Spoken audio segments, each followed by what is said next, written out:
Hello students. In this video, let's see Unit 1 Supplementary. It is a short story titled After 20 Years, written by O. Henry. Now let's see about the author. O. Henry is a popular American short story writer. His original name is William Sidney Porter, but he is better known by his pen name O. Henry. He was born on 11th of September 1862 and died on 5th of June 1910. He left school at the age of 15. After that, he had many jobs including bank clerk. In 1896, he was accused of embezzlement, that is, theft of funds. So he was sentenced to 5 years in jail.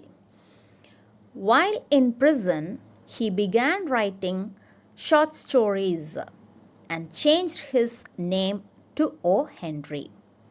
He published 12 stories while in prison.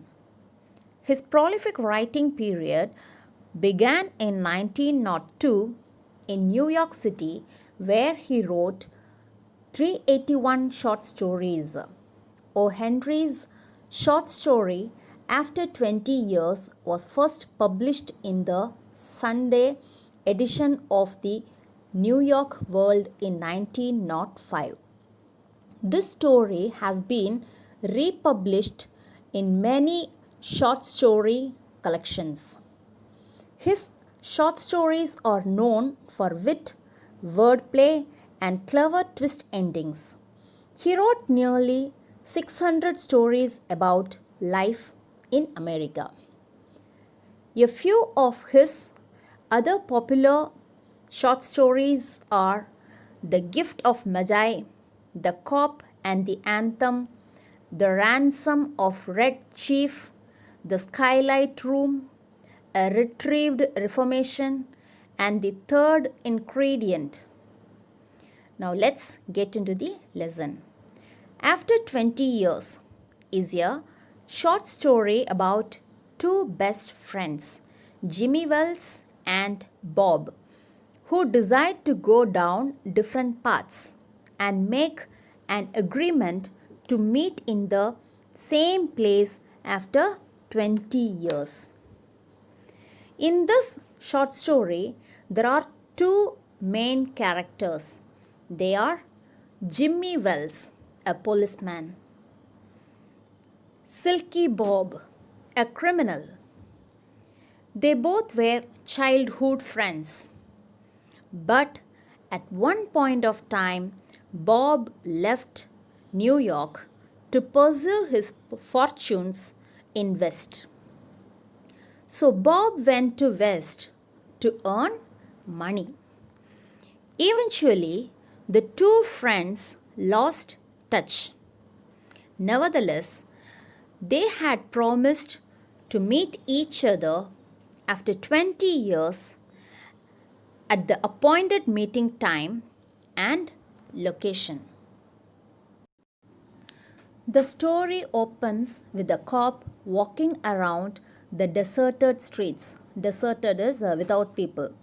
Around the deserted streets of New York in the evening, doing his duty and checking the locks of every establishment and business, making sure that they were locked to secure against burglars. It was dark and almost all the shops were closed except a cigar shop and a lunch counter. Suddenly, in the midway of a certain block, the policeman slowed down his walk. He saw a man leaning on the doorway of a closed hardware store with a unlit cigar in his mouth. The policeman walked to the man, and before the officer began to question him, the man assured him that he was not a burglar, and he explained the officer that he was waiting for an old friend with whom he had made an appointment 20 years ago to meet in the same spot. The man struck a match and lit his cigar. The light showed a pale, square-jawed face with keen eyes and a little white scar near his right eyebrow. His scarf pin was a large diamond. So, when the man lit his cigar, the policeman noticed his face. The man explained that 20 years earlier, he and his friend had dinner at a restaurant called Big Joe Brady's, which used to be located where the hardware store stood. The officer confirmed that there was a restaurant, and before 5 years it was torn down. Now the man continued that he was 18 years old and his friend Jimmy was 20 at the time of their last meal together. The two had grown up together and were very close friends. But the man, that is Bob, wanted to leave New York the next morning to go out to the west to find his fortune. And Jimmy was the type of person who would never leave New York, that is his native place. So after their dinner that night, they agreed to return to that same spot at that exact time. That is 10 o'clock exactly 20 years later. The officer was hearing all these. The officer expressed interest, asking why they were not in contact over the past 20 years. The man briefly explained that he had been busy in the West trying to make his fortune. Meanwhile, the man checked the time on his watch. It was a costly watch which was adorned with diamonds, indicating his richness. The time was 3 minutes before 10 o'clock, the precise moment that they were scheduled to meet. The officer left the place after 10 o'clock by bidding goodbye to the man. The man waited 20 more minutes. Finally, another man approached. He introduced himself as Jimmy Wells. So the new man introduced himself and they both started talking their old times. Bob was surprised to see the height of Jimmy.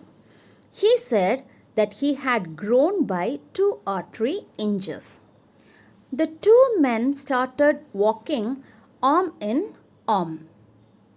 Bob described the history of his career and the other one listened with interest.